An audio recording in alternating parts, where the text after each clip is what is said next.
Because all the devil looking for is some weaknesses. Isn't that right? So we got to keep on being strong. Not by your strength, but by his strength.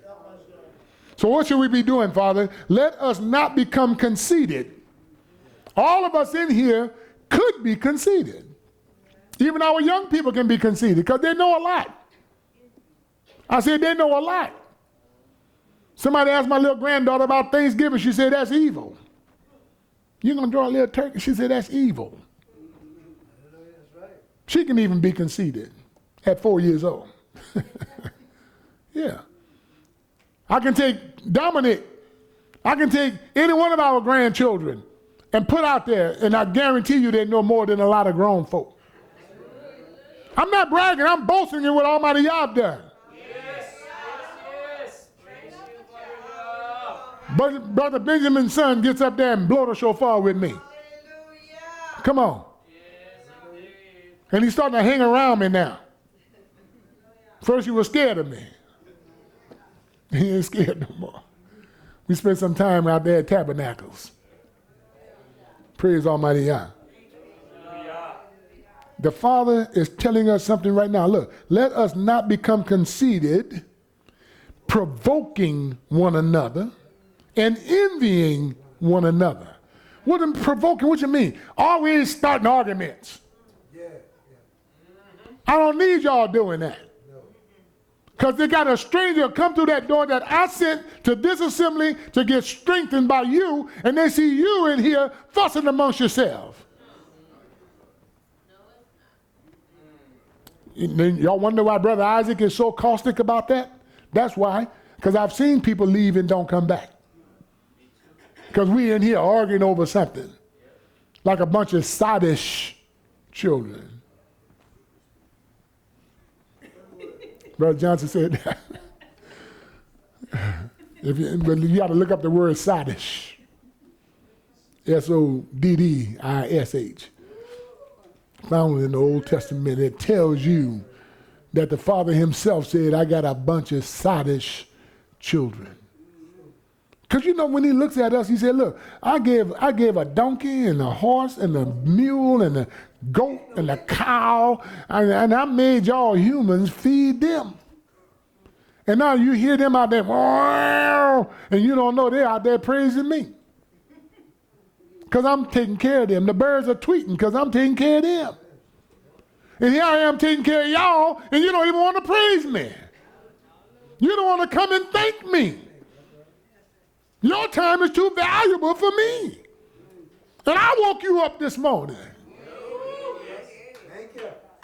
I put food on your table. Clothes on your back, shoes on your feet. I guarantee you one thing, we're headed back in that direction when we won't have a house to live in. Won't have no air conditioning to turn on. Wearing the same clothes every day. Like the children of Israel, our forefathers did in the wilderness. They wore the same clothes, same shoes, 40 years. And they didn't have to get nothing new. The Father took care of even their clothes. And they still grumbled. Oh, we got to change something within these walls.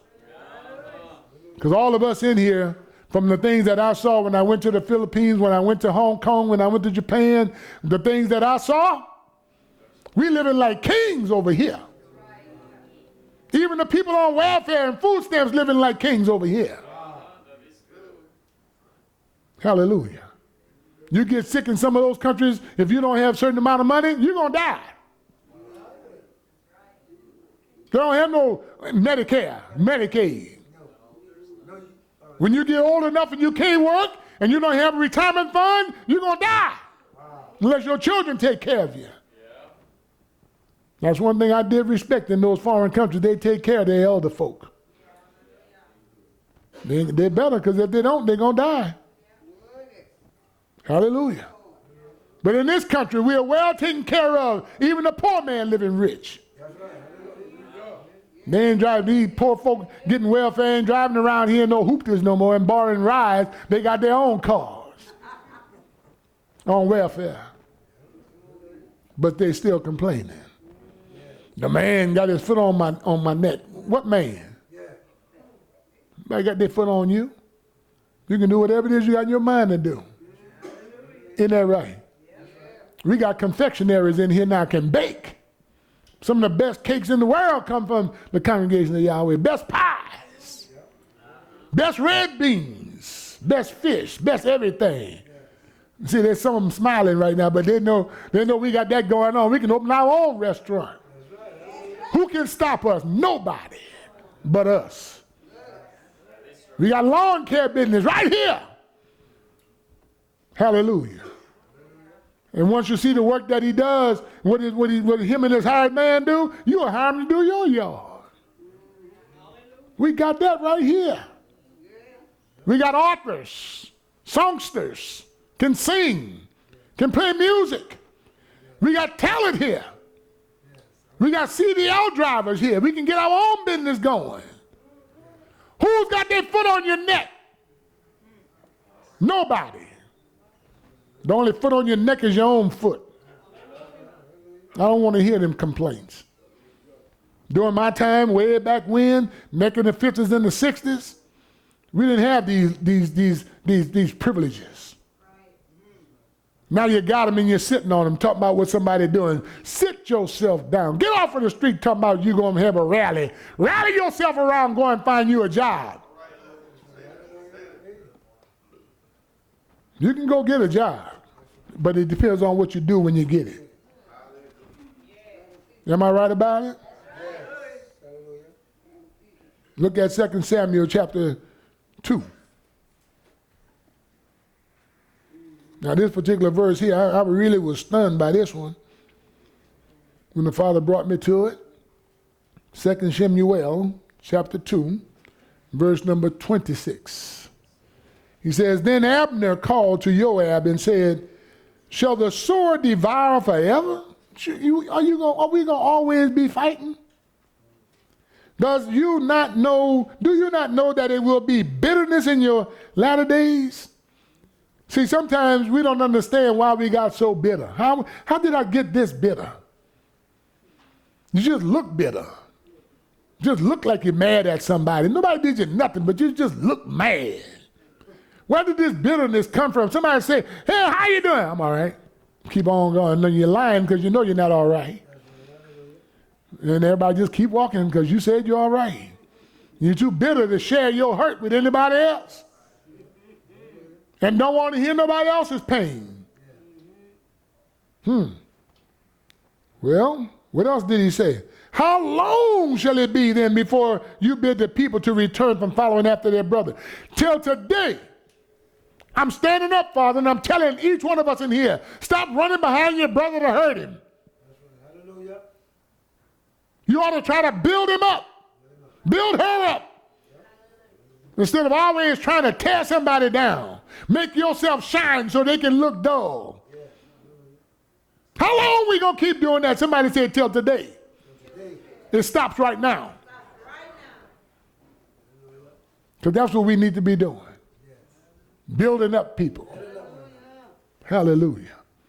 At one time, I looked at Brother Stanley, and I got mad with Brother Stanley. And I got angry, yeah, you made me mad. Now, see, I just made an oxymoronic dumb statement because he can't make me mad. I allowed myself to get there. I stepped over what I learned and allowed that to come into my life. So when the Father took me upstairs and sat me down in my study one day, this is one day during the week, and closed my door, and he said, now, you the one wrong. You are my chosen vessel. Nobody can make you do anything. But when he told me that, my shoulders got strong. Yeah. And I went to Brother Stanley. I said, Brother Stanley, me and you, we ain't arguing no more. Didn't I tell you that? It takes a man and a woman to do that within these walls, to keep confusion out of these walls. You understand what I'm saying? We don't need to be doing that. I don't need to be doing that with my wife. Because that's another confusion. Hallelujah, somebody. Hallelujah. See, we got to understand that we got to keep the evil out of us. And all it takes is one argument, and you might say something stupid that's going to last for a lifetime. Because you can't erase it. Once you have spoken, what the Father said, when my word go out, it's going to accomplish what I will. It's not going to come back to me void. It's going to do what I tell it to do. But when we put those words out, you call somebody a bad name or talk derogatory about them, guess what? That's imprinted on their mind forever. And some people never gets over it. So when I tell people the Father came here, look, he said, I sent my word to heal them. Everybody say, ooh, my body is healed. He ain't talking about your body. He's trying to heal you in the spirit. Watch this now. He sent his word to heal us. Now let's take another word out for the word. And the word is what? Spirit. So he sent his spirit out to heal your spirit. Body healing is lanyard. Spiritual healing is the primary cause. Somebody here been hurt spiritually, and you need a healing. So he sent his word to heal you. And sometimes when you put that antiseptic, to keep your wound from becoming septic on the burn, then it burns worse. And people say, oh, he picking on me. Yep. I sure am. It's supposed to hurt. Scrubbing always hurt. Isn't that right, Brother Chandler? If I take a scrub brush to you and go to scrubbing, you're going to feel that. You're not going to like it, but the finished product is what you're going to enjoy. How many of y'all want a good finished project? Praise Almighty Yah. As Elohim lives, if thou had not spoken, surely from this morning the people would have left off from following their brothers. And after that, they didn't fight anymore. Fighting was over. How many of us want fighting to be over within the walls? Hallelujah. And if we want the fighting to be over and nothing but peace within the walls, somebody do this. It's up to me. It's how we treat one another. It's how we respond to one another. And if we don't do it right, then we are the cause of the problem. Are y'all hearing me today? Hebrews chapter 12, verse number 14, if you will. Hebrews 12, 14. He said, follow peace with everyone and kodeshness. Follow peace with who? All men. Without which no one will see the Almighty. If you don't establish peace with everybody, you're not going to see. Well, anybody know the ending of that in Matthew 5? Blessed are the peacemaker. They shall what?